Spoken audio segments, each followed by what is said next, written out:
নমস্কার। কবিতা লুকোচুরি, কলমে ও কণ্ঠে আমি সুকুমার গড়াই। বিশ্বমাঝে আমরা সবাই কত না খেলায় মেতে, জীবন যেন এক খেলাঘর, ছুটতে পথে যেতে যেতে। মানুষ যেন উড়ন্ত পাখি, ছুটছে কোথা হতে কোথা। একই দিনের গল্প অনেক, কে আর ঘামায় মাথা। পৃথিবীর এই নাট্যশালায় চলছে মোদের অভিনয়, কর্মের মধ্যেই রয়েছে লুকিয়ে, সবার চোখে পড়ছে কই। কতটা বেশি ঘুরছে মানুষ, কারে কতটুকু জানি। মোরের মাঝে যাই না ঢোকা, মোরা সকলেই তা মানি। প্রভু বসে দেখছেন হেতাই সকল জীবের লীলা, তার হাতেই আসল চাবিকাঠি, বিচিত্র কত না খেলা।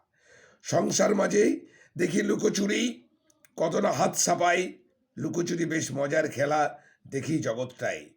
লুকোচুরির ফাঁদে পড়ে সবাই যেও না কবু রসাতলে, বন্ধ হোক মুখোশধারীদের লুকোচুরি এই ভারতের সকল স্তরে। নমস্কার, সবাই ভালো থাকবেন, সুস্থ থাকবেন।